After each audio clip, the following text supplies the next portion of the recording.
ಸಂಕಷ್ಟದಲ್ಲಿದ್ದ CM ಸಿದ್ದರಾಮಯ್ಯಗೆ mini ಸಮರದ ಭರ್ಜರಿಗೆ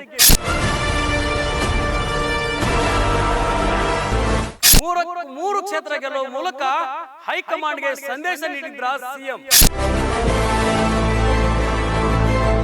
CM ಬೆಂಡಿಗೆ ಬಂಡೆಯಾಗಿ ನಿಂತಿರೋ ಡಿಕೆ ಶಿವಕುಮಾರ್ ಶ್ರೀರಕ್ಷೆ.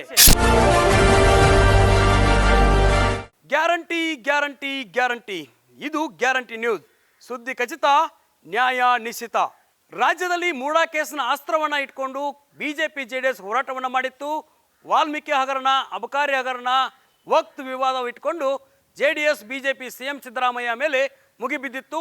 ಈ ಎಲ್ಲ ವಿಚಾರಗಳಿಗೂ ಕೂಡ ಸಿಎಂ ಸಿದ್ದರಾಮಯ್ಯ ಬೆನ್ನಿಗೆ ಬಂಡೆಯಾಗಿ ನಿಂತಿದ್ದು ಡಿಕೆ ಶಿವಕುಮಾರ್.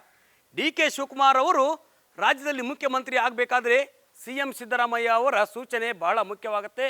ಇದನ್ನು ಅರ್ಥ ಮಾಡಿಕೊಂಡೇ ಸಿಎಂ ಡಿಕೆ ಶಿವಕುಮಾರ್ ಸಿಎಂ ಬೆನ್ನಿಗೆ ಶ್ರೀರಕ್ಷೆಯಾಗಿ ನಿಂತಿದ್ದಾರೆ.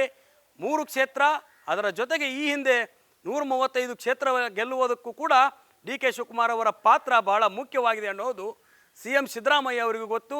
ಸಿಎಂ ಸಿದ್ದರಾಮಯ್ಯ ರಾಜೀನಾಮೆ ನೀಡಿದರೆ ರಾಜ್ಯದಲ್ಲಿ ಅಹಿಂದ ಮತದಾರರು, ಅಹಿಂದ ವಲಯ, ಅಹಿಂದ ವರ್ಗ ಕೂಡ ಸಿಎಂ ಸಿದ್ದರಾಮಯ್ಯ ಅವರ ಬೆನ್ನಿಗಿರುತ್ತೆ.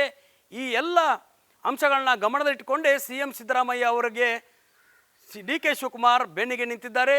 ಡಿಕೆ ಶಿವಕುಮಾರ್ ಸಿಎಂ ಆಗಬೇಕಾದ್ರೆ ಸಿಎಂ ಸಿದ್ದರಾಮಯ್ಯ ಬಹಳ ಮುಖ್ಯವಾಗ್ತಾರೆ ಅನ್ನೋದು ಡಿಕೆ ಶಿವಕುಮಾರ್ ಅವರಿಗೆ ಗೊತ್ತಿರೋ ವಿಚಾರ ಆಗಿರೋದ್ರಿಂದಲೇ ಮೂಡಾ ಕೇಸ್ನಲ್ಲಿ ಯಾವುದೇ ಕಾರಣಕ್ಕೂ ಸಿಎಂ ಸಿದ್ದರಾಮಯ್ಯ ರಾಜೀನಾಮೆ ನೀಡಲ್ಲ.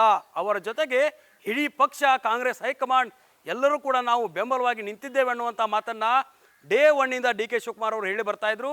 ಇವತ್ತು ಕೂಡ ಅದೇ ಮಾತನ್ನು ಹೇಳ್ತಿದ್ದಾರೆ. 2028ರವರೆಗೆ ಸಿಎಂ ಸಿದ್ದರಾಮಯ್ಯ ಇರ್ತಾರೆ. ಇದೇ ಮಾತನ್ನು ಸಿಎಂ ಸಿದ್ದರಾಮಯ್ಯ ಕೂಡ ಹೇಳಿರುವಂಥದ್ದು. ಮುಂದಿನ 3.5 ವರ್ಷ ನಾನೇ ಸಿಎಂ ಆಗಿರ್ತೀನಿ. ಬಿಜೆಪಿ ಜೆಡಿಎಸ್ನ ಸುಳ್ಳು ಆರೋಪಗಳಿಗೆ ತಕ್ಕ ಉತ್ತರವನ್ನು ಕಾಂಗ್ರೆಸ್ನಿಂದ ನಾವು ಕೊಡ್ತೇವೆ ಅನ್ನುವಂಥ ಮಾತನ್ನು ಹೇಳ್ತಿದ್ರು. ಇದೀಗ ಈ ಒಂದು ಮಿನಿ ಸಮರ, ಚನ್ನಪಟ್ಟಣ ಉಪಚುನಾವಣೆ, ಶಿಗ್ಗಾವಿ ಉಪಚುನಾವಣೆ, ಸಂಡೂರು ಉಪಚುನಾವಣೆಯಲ್ಲಿ ತಕ್ಕ ಪಾಠವನ್ನು ಬಿಜೆಪಿ ಜೆಡಿಎಸ್ಗೆ ಕಲಿಸಿದ್ದಾರೆ. 3ಕ್ಕೆ 3 ಕ್ಷೇತ್ರವನ್ನು ಗೆಲ್ಲುವ ಮೂಲಕ ತಮ್ಮ ಸಾಮರ್ಥ್ಯ, ಸುಳ್ಳು ಆರೋಪಗಳಿಗೆ ಪ್ರತಿ ಉತ್ತರವನ್ನು ಕಾಂಗ್ರೆಸ್ ನಾಯಕರು ನೀಡಿದ್ದಾರೆ ಅನ್ನುವಂಥ ಮಾತನ್ನು ಇದೀಗ ಕಾಂಗ್ರೆಸ್ ನಾಯಕರು ಹೇಳ್ತಿರುವಂಥದ್ದು. ಸಿಎಂ ಸಿದ್ದರಾಮಯ್ಯಗೆ ಈ ಒಂದು 3 ಕ್ಷೇತ್ರ ಮತ್ತೆ ಬಲ ತುಂಬಿದೆ. ಈ ಒಂದು ವಿಚಾರದಲ್ಲಿ ಮೂಡಾ ಕೇಸ್ನಲ್ಲಿ ಏನಾದರೂ ಬದಲಾವಣೆ ಆಗಬೇಕು ಅನ್ನೋದು ಆದರೆ ಅದಕ್ಕೆ CM Siddaramaiah, CM DK Shivakumar ಅವರು ಸಾಕಷ್ಟು ಹರಸಾಹಸವನ್ನು ಪಟ್ಟು ಸ್ಥಾನವನ್ನು ಉಳಿದುಕೊಳ್ಳಬೇಕಾಗತ್ತೆ.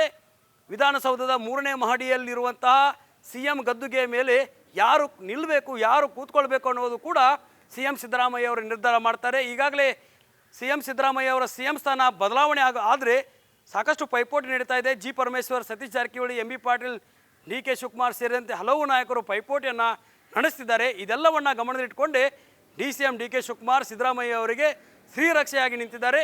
ಒಂದು ವೇಳೆ ಬದಲಾವಣೆ ಆದರೆ ಸಿಎಂ ಅವರು ಸಿಎಂ ಆಗೋದು ಫಿಕ್ಸ್ ಅಂತ ಇಲ್ಲಿ ಹೇಳಲಾಗ್ತಾ ಇದೆ. ಕ್ಯಾಮ್ರಾ ಪರ್ಸನ್ ಗಿರಿಬಾಬು ಜೊತೆ ದುರ್ಗೇಶ್ ನಾಯಕ, guarantee news, Bengaluru. Guarantee news, ಸುದ್ದಿ ಖಚಿತ, ನ್ಯಾಯ ನಿಶ್ಚಿತ.